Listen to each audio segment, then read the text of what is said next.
Hi, everyone. My name is Tiffany Jull. I'm a psychologist here with the Waterloo Region District School Board. Hi everyone, my name is Kelsey Edivenden. I am a graduate student working with psychological services at the Waterloo District School Board. Okay, so we're very excited that we get to share this talk with you all today.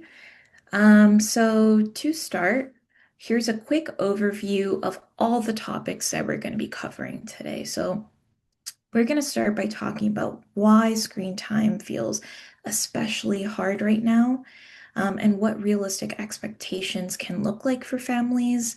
From there, we'll discuss how to prepare for conversations with your child about screens, how to have those conversations in ways that feel productive, and some practical strategies that families can try.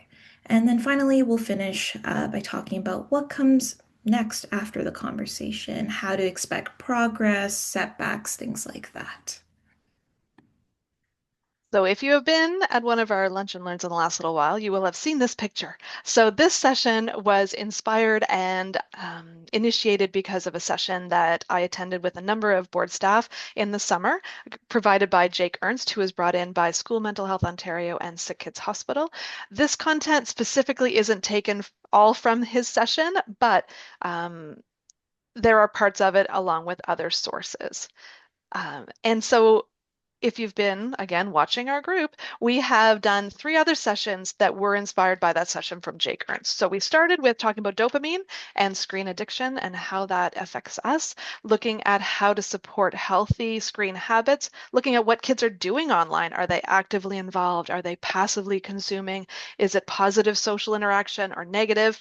And also looking at key developmental milestones. That was last week, and I saw that our co-presenter is attending today, and that we looked at how screens can interrupt those developmental milestones. So these three sessions are recorded and have been posted already. So we are not going to review all that information, but it will come up. There's overlap, obviously, in what we're going to talk about today, but wanted to let you know how we got here. Okay, so we want to start by normalizing that screen time feels especially difficult right now. And that's not because parents are doing something wrong. Screens really are everywhere. They're embedded in school, in social life, in entertainment. And parenting around screen use is really happening in this broader context. Many families are juggling busy schedules, work, school demands, and this really means attention and energy are already stretched thin. Fatigue also plays a role. Screens are just a very easy default, and that's just something that makes sense. And parents are also getting mixed messages. On one hand, we hear things like limiting screens are important, but on the other hand, there is this pressure for children to be digitally literate. And so there's just a lot of conflicting advice out there, which can really make it difficult for parents to know which is the right approach. And finally, it's really important to remember that kids are still developing skills like self-control, emotional regulation, and long-term planning. And so, because of this, really stopping screen use is not this sort of act of defiance. It's really just developmental. So we also want to talk about the fact that we all are trying our best. Screens were not there in my life when I was growing up. So I don't have a model to go from that I learned how to do this from my parents. We are all just swimming through this together. Please know that you are doing the best you can with the situation you have, and you are going to be seeing different decisions being made in different families, and maybe within your own family. So please know that we are going to talk about ideas that may be, some of them may really resonate for you and that you feel like you can move forward with. But please know that there's no wrong way to do this. You are doing the best with your skills, with your child's skills, what their interactions with screens are. And sometimes there's no specific one answer. And so that's what we're going to talk about along the way is maybe how do you think about this? Um, Let me look. I did have some notes. Thinking about the fact that even some days you're going to get this right and you're going to be on top of it and you're going to feel like this was the perfect balance with screens and the rest of our lives. And then the next day you might not be having the same day. So just do the best you can in the moments. And I equate it to eating healthy. Some of the meals that are served in my house are wonderfully well thought out and balanced. And some days we pick up pizza on the way home, and that's okay, right? Okay. We also want to emphasize that we can't get rid of screens. Screens are part of daily life, right? They're used for learning, they're used for staying connected, and really for entertainment. And so, because of that, the goal isn't elimination, really, it's balance. And again, like Tiffany said, balance looks different depending on Mhm. your family. And we're going to touch on this a little bit later. So we want to set you up with the best chance of success. So please know that there is no one way, and this isn't going to be a one and done. We'll talk about that along the way. So thinking about balance and thinking about maybe not having a strict number in mind as you go into this, and knowing that there are different ways that kids are using screens. So that will be a different session in terms of looking at that. Um, really thinking about not setting a huge goal, the utopian, this would be the perfect household and the perfect balance with screens. Thinking about, okay, we're going to talk about how do we look at how things are going right now and what would be a small win, a small change over time, and setting a goal that is easy or is manageable for you, okay, because you're part of this as well. Small changes will have an impact over time. I am also going to talk about this page. There is a piece around it's going to be different depending on the age of your child, depending on the number of people in your household, depending on how everyone uses screens in your family. There's no right amount of screen time for every child. You're going to see them online for sure. There are recommendations and guidelines. Um, Thinking about setting limits and testing of limits. Older kids are going to push back. They're going to tell you, actually, all ages are going to tell you, my friend gets to be on screens all the time, or they let them do this. All those things are going to happen. But that's normal. That actually was part of my childhood all the time. But it can be a barrier to getting started if you try to set a perfect plan. And then you end up getting pushback and things aren't going well. So try to think about what is reasonable and what would be the best next step for you as a family. Okay, so before jumping into how to limit screen use, it really helps to take a step back and observe how screens are actually being used. So this means paying attention to things like what is your child using screens for? When do they tend to use screens? Where does screen use usually happen? And this gives you information rather than you just working off of assumptions. And this also looks like maybe occasionally joining in, asking your child to show you what they enjoy. That can go a long way. And the key is really to lead with curiosity and not judgment. So asking them things like, what do you like to watch or do online? Show me your favorite YouTuber. What do you like about them? What is the goal for this level in this game? And I think approaching screens with curiosity really helps just make conversations feel safer for children and just sets the stage for more productive conversations later on. And it's also really helpful to watch for any changes in sleep and mood and behavior. Screen use itself usually isn't the issue, but it's really how it's affecting day-to-day functioning. That can be the most important signal. So I didn't mention at the start, but I am the parent of two kids. So I have a 15-year-old and a 17-year-old. And I think that has taught me a lot about how to handle some of these things as well. I've certainly done it wrong sometimes, and I've had days when it really went well. So I want to just point that out that I'm the struggle is real. I'm with you here. And I think what I have found helpful are these two things are big ones for me.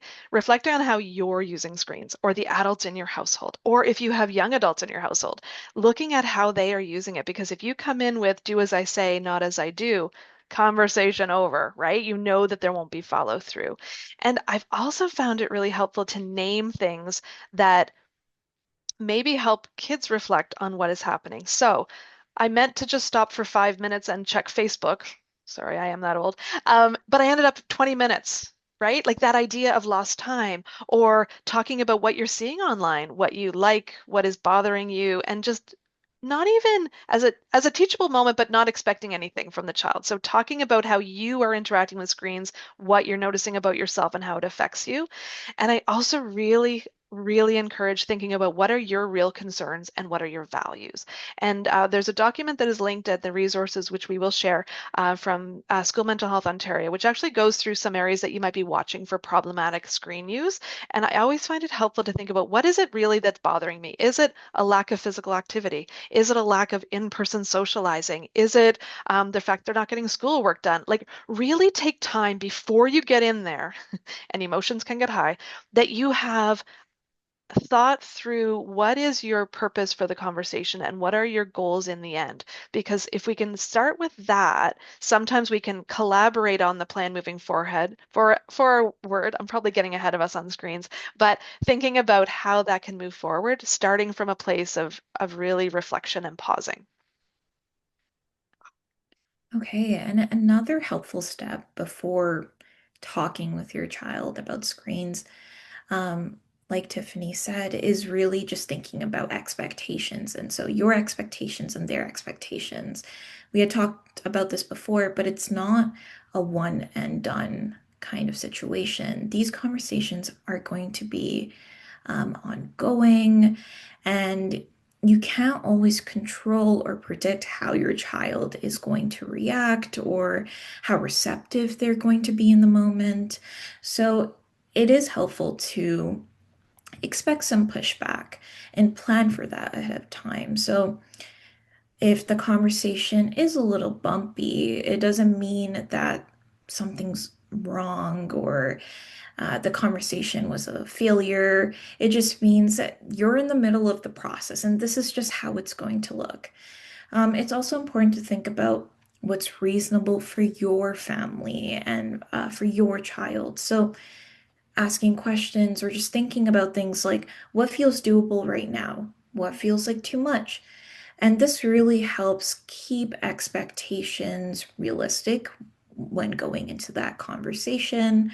And some families also find it helpful to give their kids a bit of a heads up before going in. So, framing it like a shared discussion about maybe what's going well and maybe things that the kid thinks can be improved. And so, asking something like, I'd really like to talk about how our family uses screens. Why don't we make some hot chocolate and just, I want to hear about what you think and how you think we're doing and if there are things we can do to improve. And this can really lower that defensiveness that kind of comes up. As I mentioned before, like it makes these conversations feel a bit safer. And sometimes, of course, there's going to be hiccups. And when these hiccups do come up, it's really important to focus on observations rather than blame. So I noticed that we're all in the living room on different screens. That's not really what we were hoping for. What can we do together instead? Asking questions like that, it really helps keeps things a bit more productive. So we've all tried to have a nice meeting with our families and have a plan in mind and an agenda and probably have the next steps already mapped out. I've done it. I think thinking about this as an ongoing discussion is really key. I think having a quiet space and place to do it, maybe while you're driving in the car with no screens, or at the dinner table, or, something that is, it's a place where we're ready to have a bit of a conversation. I really appreciated in the summer session with Jake Ernst. He showed us how to go online and look at our screen use and how many hours a day, how many hours a week, what are we on? And if you feel comfortable because you've already taken the time to look at your own, sharing that with your kids and talking about it. Because one thing I've learned with teenagers is that they are happy to offer suggestions for what I could do differently. And sometimes they're not wrong. Sometimes I get my back up a little, I'm not going to lie, but I think that's a good conversation, right? Because they're thinking about it, and if you're willing to take some suggestions and try something different, it also models that for them. Thinking about values as opposed to it being some type of a an edict, right? Authoritarian, I'm taking over, I'm telling you how this is going to be. If you have kids like mine, they're going to find a way to work around that. And sometimes thinking about the fact that in some spaces you're not going to have control over screen use. So if you start with values and they're at a sitters, right, before and after school, you've already laid the groundwork for them thinking about screens even when you cannot control what they're doing there. Um, I think that's really important. And I think really acknowledging the fact that this is hard and screens are everywhere and other kids are using it. And there isn't a lot else in the world that is as entertaining as being on a screen, right? That's the dopamine session. Just put a plug in. Okay, and when we talk about screen time and screen use, I think it's also important to think about it as the goal isn't to win an argument, it's really just to have this productive conversation. And so it has less to do with the kind of limits you have in mind, but more about how this conversation unfolds. So, one thing that really helps keep conversations productive is really listening before moving into that problem solving. So, when kids feel heard, they're more open to talking about solutions, like really acknowledging your child's perspective. It's even if you don't agree, is really what helps keep it feel like shared discussion. Saying things like, I can really see why this feels frustrating, or I really get why you don't want this to change, right? Acknowledging those things is really important. And productive conversations also look very different depending on your child's age. Younger kids may need a bit more structure, and older kids may benefit from having a bit more input and feeling more involved in the discussions. So, really focusing on collaboration rather than control is really, again, something that keeps those conversations productive. Um, and finally, productive conversations usually end with a clear next step. So, just one small concrete change you can agree to try, maybe as a family, with the understanding that you will revisit it later, is something that is very helpful. I'm aware of the time, so I'm going to read some of these and talk about some ideas. We've talked about this a little bit. Thinking about actual strategies. What are you going to do? One, modeling. Kids are watching, they see what you're doing, and they also will recognize when there is a mismatch between what you're asking from them. Those comments I made about commenting on your experience really models self-awareness. How do you feel after you've been doom scrolling for 2 hours? Like, is that uplifting? Are you feeling good about the world? Are you feeling more able to connect with other people? Thinking about how that actually feels, and that builds some self-regulation over time, right? Being able to walk away from it, being able to notice those things and take care of yourself. Thinking about trying something and seeing how it goes, setting something small, set something that really matches your value, that you really feel like physical activity is important, so we're going to take a walk, right? Thinking about interacting with family and mealtime, like really picking something that is specific based on what you value and think is important, um, and then see how it goes. Those flexibility while also having boundaries, I think is really important, right? Start with something that seems reasonable, that seems like it would be appropriate, and then, oh, my internet connection is unstable. I'm going to switch. There we go. We're going to keep going in case the power was out this morning here. So I'll keep going. Go ahead, Kelsey.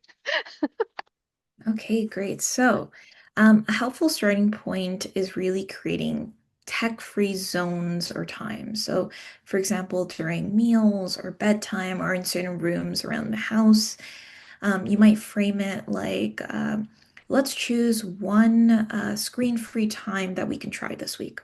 And always starting small and just seeing how it goes is important. And this also makes it feel a little bit more predictable, which is always nice.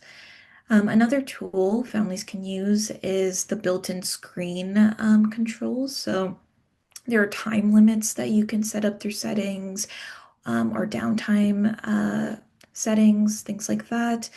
And really, these things should be used as a sort of support, and it shouldn't be used as punishment or discipline. Um, and it's also important to think about, like Tiffany said, what can this be replaced with? Usually, it's important to think about meaningful alternatives, um, things that maybe you could all enjoy as a family, engaging in hobbies, going outside. You can ask your child instead of guessing, like, what's something fun you think we can do together instead? And the goal isn't to fill every off screen moment, but really to just create a balance of supports, connections, things like that. So what comes next? So you've had the conversation, or maybe you've had four to get to the point of having a clear next step. I think it's like parenting, it's not a one and done. You need to be able to have those ongoing pieces. And I really like the idea of asking your kids, okay, what was hard? What went well? What did you like? What do you think we could try next? How do you think we did? And really have open communication. And if you notice things, point out things about what you've noticed. Like it seems like you were able to pay attention longer to visiting with grandma and grandpa today because you didn't have a phone in your hand. Like I noticed that that really seemed like a good visit. Or it sounds like you had really good visits with your friends. Things that are things that you want to be promoting that kids don't always notice. And expect that it isn't going to be a smooth, everything goes well, and we just keep moving on. We adjust, right? And trying to have that flexibility to be able to do that. Okay, and so sometimes it's nice to also schedule these check-ins, rather than just waiting for things to go off track. And they don't have to be super formal. You can just sit down with your kid and just ask them, like, how do you think the screen rules we've set up, how do you think they've been going this week? Things like that. Is there anything that feels hard about what we've been trying? Do you want to change something? And it's also important to notice and celebrate the effort and progress. Positive feedback, even if things aren't going perfect, it really reinforces those balanced habits. Um, and that's always something that's nice for children to hear. And some families might find it useful to build in family rewards that aren't screen-based. So maybe some shared time or experiences going out for dinner or just going to the park together, something nice that you can enjoy together as a little bit of a reward. And over time, really, the goal is to keep these conversations going. And that's something we keep going back to in this presentation, but it's really important to really focus on that progress and just adjust along the way. I also think that that allows for changes in technology and changes in screen use as kids age, right? Because they're going to do different things at different ages and stages. Oh, that was a different session. And I also think that it just allows you to be flexible. And because if you're leading from values and what you want in the bigger picture, it isn't about you on Snapchat, right? You have rules for Snapchat and that's all you have planned. That isn't going to work in the bigger picture because you're going to constantly, then you have to have a rule for TikTok and have to have a rule for the next thing, right? So if you have bigger picture rules, it makes it easier, or guidelines, or however you want to talk about it. That I think allows you to have that flexibility. We have 5 minutes left, so I'm going to highlight that. I know a couple of people have come in, so I'm going to repost the slides that are in a PDF with links included. But there are a variety of things that have been shared over time through these sessions that we wanted to share. There are a couple books. There are some websites, there are some family media plans that you can look at. Jake Ernst, his information is listed here, both his own website and where he does his practice. I really enjoy resources by Lisa Demore. That is not part of Screens, but in terms of how to have conversations with kids, I really think that I've learned a lot from her in terms of how you can approach those conversations. And then the last one is just shameless self-promotion. We have 5 current YouTube videos on related to screens. The links are all here, and hopefully we will feel good about this one and post it as well. Any last thoughts, Kelsey, or should I stop the recording? And that's all for me. All right, perfect.